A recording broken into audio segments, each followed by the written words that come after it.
नमस्कार दोस्तों, स्वागत है आपका हमारे YouTube चैनल पूजा सेवन स्टोरीज में।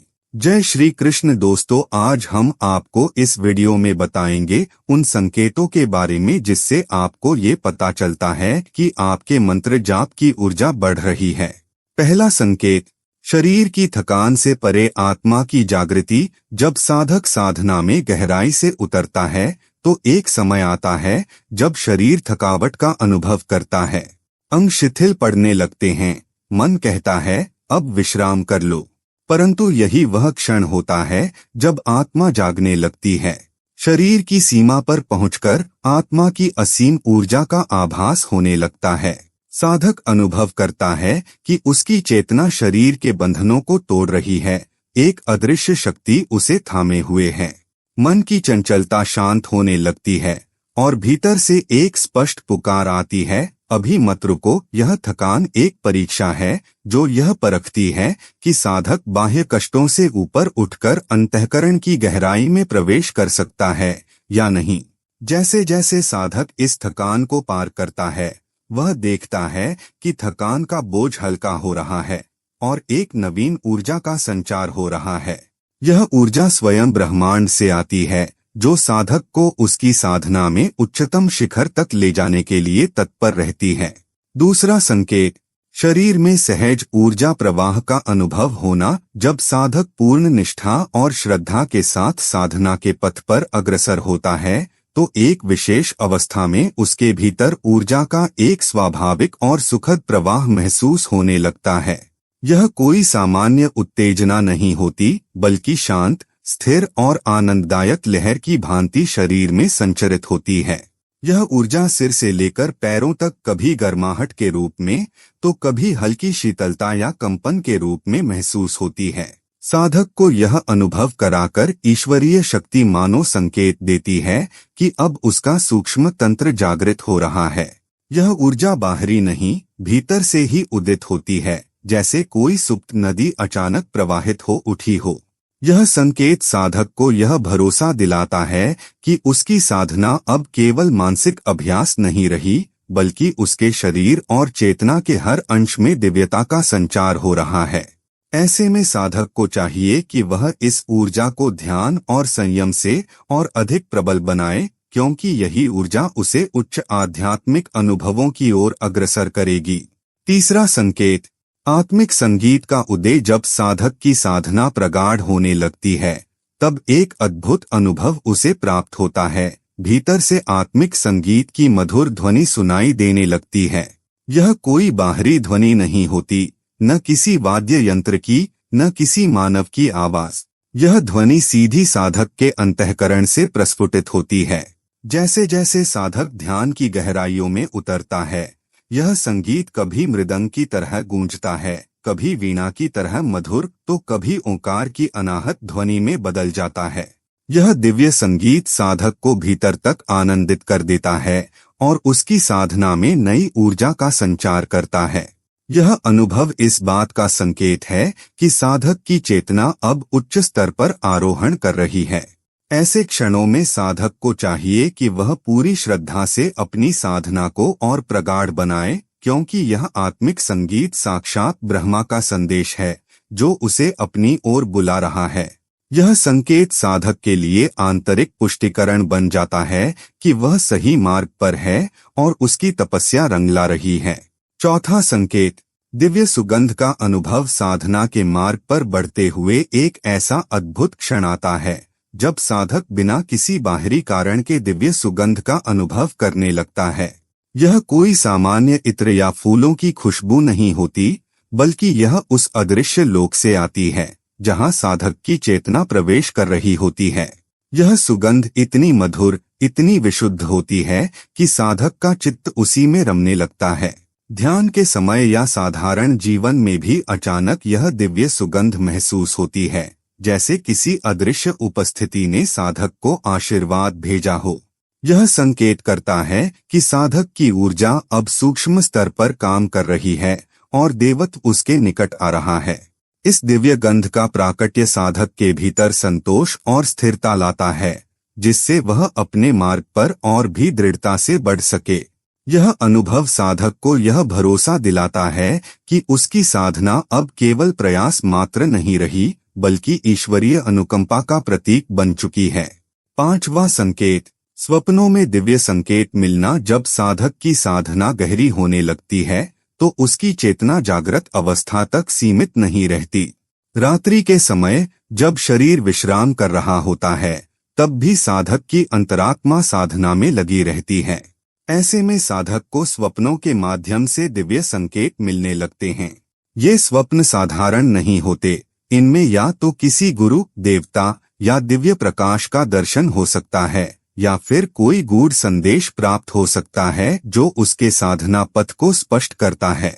कभी कभी स्वप्न में साधक को मंत्र का उच्चारण सुनाई देता है या ध्यान की किसी गहरी अवस्था में ले जाया जाता है। ये स्वप्न साधक को भीतर से बल प्रदान करते हैं और उसकी साधना में नई प्रेरणा भरते हैं। ऐसे संकेत यह दर्शाते हैं कि ईश्वर या गुरु तत्व साधक के मार्गदर्शक बन चुके हैं और उसे सधे हुए कदमों से आगे बढ़ा रहे हैं। साधक को चाहिए कि वह इन स्वप्नों को हल्के में न ले, बल्कि उन्हें अपने साधना पथ का अमूल्य निर्देश माने। छठा संकेत, तीव्र अंतरात्मा की पुकार अनुभव होना। जब साधक साधना में गहराई से प्रविष्ट होने लगता है, तब एक दिन ऐसा आता है जब उसे भीतर से अत्यंत तीव्र और स्पष्ट पुकार सुनाई देने लगती है। यह कोई बाहरी ध्वनि नहीं होती, बल्कि आत्मा की गहराइयों से उठने वाली एक दिव्य पुकार होती है, जो साधक को बार बार ध्यान, जप या ईश्वर स्मरण की ओर आकर्षित करती है। चाहे वह किसी भी वर्ल्डली कार्य में व्यस्त हो, यह पुकार इतनी प्रबल होती है कि साधक का मन स्वतः ही संसारिक मोह से हटकर परमात्मा की ओर मुड़ जाता है। यह संकेत साधक के भीतर जागृत हो रही आध्यात्मिक ज्वाला का प्रतीक है, जो उसे बता रही होती है कि अब विलंब उचित नहीं। आत्मा स्वयं साधक से साधना का आग्रह कर रही होती है, मानो दिव्य मार्गदर्शक उसके हृदय के द्वार पर दस्तक दे रहे हों। यह अनुभव साधक को नया उत्साह, नई ऊर्जा और अविचल विश्वास प्रदान करता है। ऐसे क्षण में साधक को चाहिए कि वह तुरंत साधना में बैठ जाए, क्योंकि यही समय उसके आत्मिक उत्थान का सुअवसर होता है। सातवां संकेत, अचानक स्वप्नों में दिव्य दर्शन होने लगना। जब साधक अपनी साधना में निरंतरता और गहराई लाता है, तो एक अत्यंत सुंदर संकेत उसके जीवन में प्रकट होने लगता है, स्वप्नों में दिव्य अनुभूतियां। पहले जहां स्वप्न केवल मस्तिष्क की कल्पनाओं का खेल प्रतीत होते थे, अब वे साधक के लिए एक गूढ़ संदेशवाहक बन जाते हैं। स्वप्नों में देवस्वरूप आकृतियां दिखने लगती हैं, किसी संत महात्मा की झलक, किसी दिव्य स्थान का अनुभव या फिर कोई प्रकाशमान रूप जो कुछ कह रहा हो। यह सब साधक के भीतर की ऊर्जा जागरण का संकेत होता है। यह कोई सामान्य स्वप्न नहीं होते, बल्कि यह ऐसे होते हैं जो जागने के बाद भी मन में गूंजते रहते हैं, जैसे कोई अदृश्य शक्ति संदेश दे रही हो। यह संकेत साधक को यह भरोसा दिलाता है कि उसकी साधना सुन ली गई है और उसे अब और गहराई में उतरना चाहिए। ये स्वप्न न केवल मार्गदर्शन करते हैं, बल्कि साधक को ईश्वरीय पथ पर अडिग बने रहने का उत्साह भी प्रदान करते हैं। ऐसे दिव्य स्वप्न साधना के अद्भुत पुष्प की तरह होते हैं, जो अंतरात्मा में सुवास भर देते हैं। आठवां संकेत, संकल्प की अग्नि। साधक के भीतर जागृत होने वाला दिव्य संकेत। जब साधक सच्चे हृदय से साधना के मार्ग पर अग्रसर होता है, तो एक समय ऐसा आता है जब उसके भीतर एक प्रबल संकल्प की अग्नि प्रज्वलित हो उठती है। यह अग्नि कोई साधारण इच्छा नहीं होती, यह भीतर से उठती वह ज्वाला होती है जो साधक को अपने लक्ष्य तक पहुंचने के लिए संपूर्ण जीवन अर्पित करने को प्रेरित करती है। साधक के मन में यह अटूट भावना जन्म लेती है कि चाहे कितनी भी कठिनाइयां आ जाएं, चाहे राह में कितने भी विघ्न उत्पन्न हो, वह अपने ईश्वर साक्षात्कार के मार्ग से पीछे नहीं हटेगा। यह संकल्प की अग्नि साधक के विचारों को निर्मल करती है, आलस्य और मोह का नाश करती है और साधक के शरीर में अपूर्व ऊर्जा भर देती है।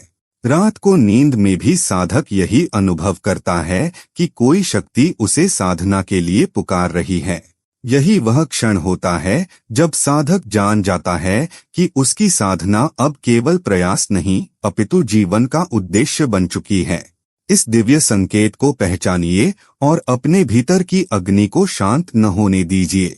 नवा संकेत, शरीर में हल्कापन और भीतर एक अनजानी प्रसन्नता का अनुभव होना। जब साधक की साधना गहराई तक पहुंचने लगती है तो सबसे अद्भुत परिवर्तन यह होता है कि शरीर में पहले जैसा भारीपन, थकावट या बोझिलपन समाप्त होने लगता है। साधना से उत्पन्न होने वाली सूक्ष्म ऊर्जा पूरे शरीर में इस प्रकार प्रवाहित होती है जैसे मंद मंद ठंडी बयार गर्मी में मन को शांत कर रही हो। साधक अनुभव करता है कि उसकी सांसें स्वतः ही गहरी और सहज हो गई हैं और हर श्वास के साथ एक अनुपम आनंद का संचार हो रहा है। यह आनंद कोई बाहरी कारण से नहीं आता बल्कि भीतर की साधना की गहराई से फूटता है। मन स्थिर होने लगता है और छोटी छोटी बातों पर जो व्याकुलता या बेचैनी होती थी वह स्वाभाविक रूप से मिटने लगती है। यह परिवर्तन साधक को इस बात का स्पष्ट संकेत देता है कि वह सही दिशा में बढ़ रहा है। यह अलौकिक हल्कापन साधक को और भी अधिक साधना में रत रहने के लिए प्रेरित करता है, क्योंकि वह समझ जाता है कि यह भीतर जागती ऊर्जा की मधुर झंकार है जो अंततः ईश्वर के साक्षात्कार की ओर ले जाएगी।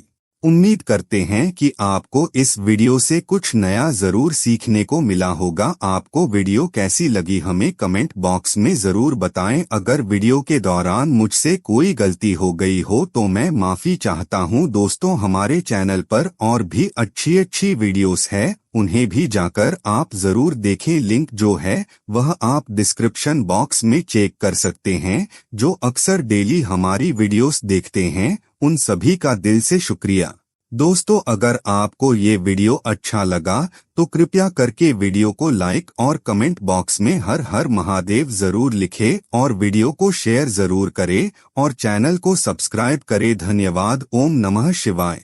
यहाँ यह बताना जरूरी है कि हम किसी भी तरह की मान्यता, जानकारी की पुष्टि नहीं करते हैं। किसी भी जानकारी या मान्यता को अमल में लाने से पहले संबंधित विशेषज्ञ से सलाह लें। वीडियो को अंत तक देखने के लिए आप सभी का बहुत बहुत धन्यवाद।